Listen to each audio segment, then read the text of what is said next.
Welcome to MarketPulse, Pros and Pioneers.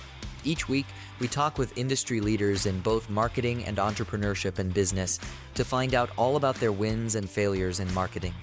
Right now, we'll hear all about their successes and wins and what's fallen flat so that you can take that knowledge and implement it. Learn from the best, from the folks who've been there and done it all, as well as people just like you. Thanks for joining us. This is MarketPulse, Pros and Pioneers. And welcome to this week's MarketPulse Pros and Pioneers, where I'm kindly joined this week by the fantastic Leanne Kinde. Leanne, thanks very much for joining us. Hey, thank you for having me. Thank you for telling me how to pronounce your name, so I'll make sure I get it right on the very first episode, because once I've said your name 3 times, that's it, I'm gone. So, Leanne, I love the line that you lead with, which is that words are freaking magic. And we're going to delve into that in a little bit. Leanne runs Single Spark Coaching and Copy. You've got a passion for writing, you've got a passion for copy, and you were brave enough to leave your main job behind, leave paid employment behind, as so many of us do, all right, and take that leap of faith into starting your own business. And so before we get too detailed into the marketing side of things, would you be kind enough to just share a little bit of that journey for those of the audience that are out there who might be on a similar sort of path? Yeah, absolutely. Maybe almost 6 years ago now, as I was at a corporate job, I was inputting the same 12 codes every single day. It was really horribly monotonous. It just wasn't my dream by any stretch of the imagination. Soul sucking is a great way to describe it. So I knew things had to change. And actually, the perfect trifecta of 3 things came together that helped me do that. And I quit drinking. I had my son, and I found coaching, and all 3 of those things coming together at once really gave me the motivation to finally do something about it and to finally make some moves. So it's been great ever since. Yeah. Once I stopped drinking, I just really had that clarity that I didn't want to. I faced up to what I was feeling. I faced up to what my life was really like. So it got me very honest and radically honest with myself. When I had my son, I just felt like I want him to be proud of me. And when I tell him he can go after his dreams, when I tell him he can do anything he wants to do, I want to mean that. And I'm not going to feel very genuine if I'm inputting 12 codes every day when I say that.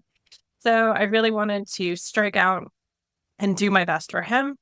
And just finding the coaching industry, that was something that really helped me get my mindset in a good place. It helps me really work on myself to have that motivation. So on that note, there's a very interesting story that perhaps gives a bit of confidence and a bit of motivation to other people who are out there as to why you got started. Because copywriting for coaches, that's quite a niche area to be involved in. And I speak to a lot of people who are scared of niching down. They're scared or picking that one little ballpark that they can play in. How did you get involved in that in the first place? So it followed my alcohol-free journey. I actually just felt like at the beginning of my alcohol-free journey, I was finding a lot of resources that actually discouraged me or made me feel even worse about everything. It was just all very black and white, very you have a problem or you don't. You might have a lifelong disease that you'll have to deal with every single day. And this is going to be a bummer every single day for the rest of your life. And it just wasn't resonating well with me. I wanted to quit and I wanted to have a good outlook on it. I'm like, I want to do something great for myself. So I actually Googled positive podcasts about not drinking. I found my biggest client. I still work with her. And I had no idea she was a coach. So I just started listening to her podcast and I read her book. And it was an awesome book, awesome podcast, put a very empowering spin on everything, just about doing things for your health, doing things for your own well-being and confidence and self-worth. I found her that way. Had no idea she was a coach, found out about like halfway through her book or so. And then I really loved everything she was doing and how she was framing it and how she was helping people in a really unique and refreshing way. So I reached out to her to see if she needed a writer. And I loved writing for her so much that this is it. This is my niche. It's a fantastically inspiring story because I'm a big believer, and I've actually just recorded, so I do video newsletters. So I start with a video and I turn that into a newsletter. And today's newsletter, I had 5 minutes to record something. And today's newsletter was on the subject of finding your passion. Because I get a lot of people come to me and they want to do video.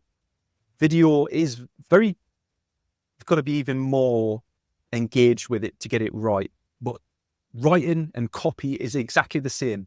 You've got to have that passion and enthusiasm. And if that shines through in what you're doing, then your content will be so much more compelling. And it's refreshing to hear somebody who's been on that journey, found your passion almost through serendipity, right? That's a fantastic story. You never know where your inspiration is going to come from. And great to see that you found something that you thoroughly enjoy. I guess you were at a point though where you almost gave up on your dream. Like you wanted to do this, and a lot of us go through that phase, right? A lot of small business startups, entrepreneurs go through that. It's always darkest before the dawn, right? So can you talk us through that a little bit and how you felt when you went through that point? Is there any tips you can give to other people to help them through the same point? Like, I actually started out in my early 20s, mid 20s, really going for it and really trying to break into writing and freelancing and making money that way. And I just wasn't having any luck. So that's when I went back to my corporate job. That's when I got the soul-sucking job. And I just did it for a steady paycheck. And after 6 years, which I don't know why I quite got sucked into that hole for so long, I returned to freelance writing, and then I started my own business writing. And gosh, like I said, those three things really made a huge difference for me. What else made a huge difference for me is that I knew I hadn't really given it my best shot. I had given it half as an effort. I had tried it and I was like, I did good enough. I did well enough, but I hadn't really put my best foot forward. And when I tried it next time, what I did is and I'm still going. My business is going and I'm happy about that. But what I did radically different this time is I committed to a time frame. I'm like, I'm going to give it a year. And I'm going to go all in, and I'm going to do everything I can possibly do to make this work. And I know that sounds simple. It made such a difference, such a radical difference. So I recommend people pick a time frame, pick 6 months, pick a year and a half, whatever you can do, whatever you can manage, and really go all in and give it your best effort. I wanted to know if I was going to give up on my dream, that I'd tried my hardest and it didn't work out. I didn't want to think I'd half-ass this, and then I just gave up. So yeah, I committed for a time frame, and it really made all the difference. What I'm hearing there is accountability, whether that's self-imposed accountability, if you're strong enough of will to do that. And something I say to people a lot is just make your audience help you be accountable. Get it out there. Tell them what you're going to do. Tell them how long you're going to give it and that you need to be a success. And it's surprising how much support you get when you're willing to be that open and transparent with people. Moving then back towards the marketing and specifically around copies. People who know me know that I do a lot of work with video and video repurposing, but I'm a big fan that video content is only as good as the copy that accompanies it. You need that copy there to tell the story and help highlight the key points. And also, a lot of people don't resonate with video. You've got to cater for both. And for me, the two work really hand in hand. But your catchphrase, words are freaking magic. I love that. Do you want to share a little bit more about what it is about copy that really gets you excited and how that works for you? Ever since, my whole life, words have had a really special place in my heart. I had a kind of a messy childhood with just my parents had a really dramatic divorce. So I started journaling when I was young, and it really helped me make sense of the world around me. It really took what felt very fragmented and chaotic and just made it into just something I could process and go through and make sense of. And that it made all the difference for me, really. And as I was in college, as I was in school, I realized it's not just journaling and it's not just me, and that this can really have, ripple effects on the whole world, really. I know it sounds cliche, but it's 100% true that words have this amazing ability to reach people, to heal, to inspire people, to help people connect. It's really just an amazing medium. And I love it. I think probably something that a lot of people struggle with in terms of copy, which is why I'm a big fan of video first a lot of the time for people, is we struggle to convey our emotions or to touch on the emotions that we want to trigger in other people through copy. Is that something that, or it sounds like that's something that particularly inspires you, that ability to create emotions or feelings from other people, right? Yeah, that's something that absolutely particularly inspires me. And that's something that people try too hard. People sit there and come up with almost like a college thesis or a moral of the story and then try to prove it. And that takes away from some of the authenticity, some of the heart of what you're doing. I would say when you're inspired, when you're feeling it, just sit down. Free writing is a great exercise, which is setting a timer and just writing whatever is on your mind, not worrying about grammar, not worrying exactly about how you're saying it. Doing that for 5 to 10 minutes is a great way to get an unfiltered version of what you're thinking down on paper. You can imagine just having a conversation with a friend, things like that. You can journal. All of those things are great precursors or great ways to unlock the really authentic heart of it versus, I think people end up, unfortunately, getting into high school essay mode if they think about a premise or a moral of the story too much. That's it. That's great advice, because one of the things that I get asked a lot, and it doesn't matter what kind of content you're creating, people come up against the same stumbling block as, this is all great, but where the hell do I start? So some great advice there for people to come up with some ideas for how to get started. Something that's quite prevalent at the moment is ChatGPT and AI. Is that something that you've embraced? Do you dabble in it for ideation and things? Does it have a place in your workflow, or are you completely organic? And if you want to create a list of 5 statistics or 5 pointers that are just that, you can do that.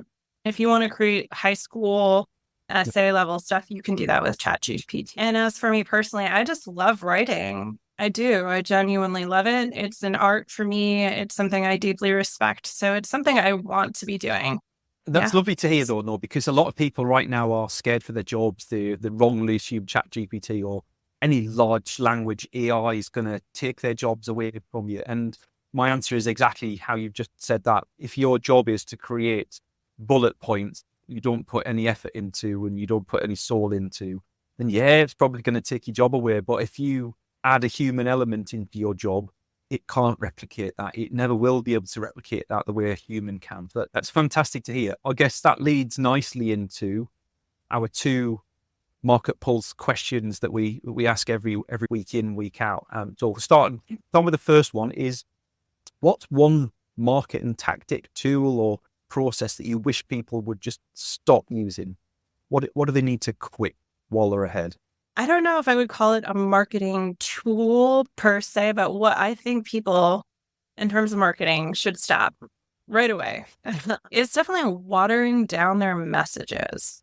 So I feel like people come in and they have such creativity, they have such personality, they have such emotion, and then they overthink it. They get in their heads.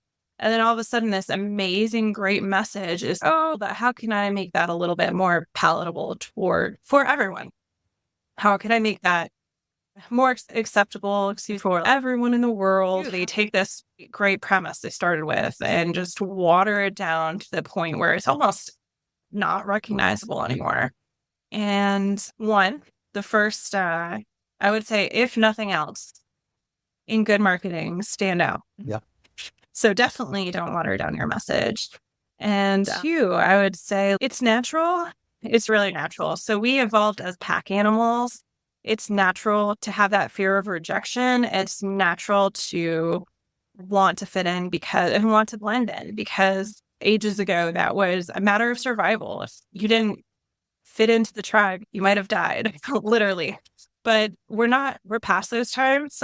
Yeah. And now it's really important just to stand out. And that's how great things happen. And I really do think the heart, compassion, the empathy, the vulnerability, like that all happens when you take that fear of rejection, take that fear of everyone not liking you, take that people pleasing out of the equation. definitely stop watering down the great messages you start with. Absolutely. Indifference kills businesses. Don't blend in and be vanilla. And is actually one of my New Year's resolutions for this year for the business was, I don't do personal New Year's resolutions, but for the business was, I was going to be more polarized and opinionated this year, because I do have opinions and I can be polarized, and I choose not to be because in my head, I'm still very corporate. It's only 6 years, 5.5 years since I was in a corporate job. And I spent 15 years there being told what I could and couldn't publicly say. And it's very hard to get that out of your system and deal with it. I've done a good job of upsetting some people this year. So I think I'm on the but you're absolutely right. Be different. Dare to be different. And as the Americans say, it doesn't work in England because we pronounce it differently, but the riches are in the niches, right? We pronounce it niche in the UK, so it really falls apart when you say it here because everybody just laughs at you. But it's absolutely where it's at. Yeah, it goes back to what I said at the beginning around you're a copywriter for coaches. Normally I'll come across people and I'm a copywriter, but I work in lots of different industries and I do a bit of insurance and I do a bit of this and I do a bit of that. Well, how do I refer you to someone? I don't know. Now that you've told me that you're a copywriter for coaches, right? Okay, I know a coach that needs copywriting skills. I'm going to make an introduction. It's easy. So that's fun. On the flip side of that then, what's one thing that you wish people would start doing? And it can't be the opposite of the one you've just said. I really do think there's like a mindset shift that needs to take place where people just think of certain traits like empathy and vulnerability and things like that as positives. And as you said, being in corporate too long can tamp that down and make you not see things that way. But in marketing, vulnerability, compassion, all of that stuff that might be seen as a weakness is really a positive and is really going to help you connect with your audience. I would say focusing on what they can control versus what they can't control, because I've seen so many people get caught up, honestly, sometimes even on just one post and the algorithm. And I would never, ever recommend doing that. One post in the algorithm doesn't matter, ever. Trends matter over time, but a single post flopping is not going to kill your business, ever. What I would say is definitely focus on what you can control and then detach from the outcomes and focus on putting your best foot forward. Focus on the strategies that you can improve. Focus on the things that you can do better, where you can improve. And then as for the outcome, just detach from it. See, I think creating content's quite hard for people to do because we're almost trained into this way of being withdrawn into ourselves and keeping ourselves private and not oversharing and not sharing too much. And you've got to unleash some of that. And you've alluded to this already, is you've got to unleash some of that inner you and let some of it out. Not all of it, because too much for people to handle a lot of the time, but a little bit of it, and then let it loose in your content. But to your point, exactly. Do you know what? People worry about things like comments and likes and how much engagement a post had. I'm like, what does it matter? Because the people who are engaging with it, they're not your clients. Your ideal client won't engage with it because they don't want people to realize that they need your services and to start spamming them to death, because that's exactly what happens. If I mention YouTube on LinkedIn, I get 150 people in my inbox the next day saying, I can sort out your SEO for your YouTube channel if you want, or I don't care about the SEO on my YouTube channel. Yeah. So yeah, no, that's fantastic advice. Leanne, it's been an interesting conversation with you. Is there anything else any last thoughts that you want to leave the audience with? And also if you can let people know how they can contact you if they're interested to find out a bit more. I do have a lot of coaches in my personal LinkedIn audience, so I've no doubt there'll be plenty with their eyes on this episode. How can they reach you if they're interested? Yeah, absolutely. Is there one last thing I want to say? I would say, and this sounds like straightforward advice, but I urge people to follow it. As a copywriter, I've noticed people aren't tracking things with they should. It's a one little shift that can make such a big difference. And I just see people not doing it or neglecting it. You can do this in an Excel spreadsheet. You can do it in an app. There's so many tools out there to do it, but make sure you're tracking what is resonating with your audience, and then you can do more of that. So I see people being like, oh, this post didn't do well, and I don't know why. So to get in touch with me, I'm on LinkedIn, obviously, Leanne Kinde there. You can go to my website, www.singlesparkcoachingcopy.com. And within the next 2 weeks or so, I'm going to have a newsletter as well. So you can sign up for that. Perfect. Well, thanks very much for being a fantastic guest, Leanne. It's been a joy having you on. And thank you for everybody at home who's come along, watched us, or listened to us on the show. We'll hope to see you again next week on MarketPulse Pros and Pioneers. Bye-bye. Thank you. Bye. Thanks for joining us for today's show. Hope you enjoyed it. If you would like to feature on a future show, or you've got some ideas for folks who would make a great guest, please drop us a line. The contact details are in the show notes. We'd love to hear from you. Your host today was Paul Banks, founder at Javelin Content Management. Javelin specializes in helping busy business owners just like you to repurpose video content, taking all the stress and tech problems away, and turning your long-form video into literally hundreds of pieces of content without breaking the bank. If you want to launch your personal brand, become the vendor of choice for your audience, or maximize your sales revenue impact, we'd love to hear from you. Join us next week for the next episode, and don't forget to give us a subscribe and a review. Our podcast is only possible with your support.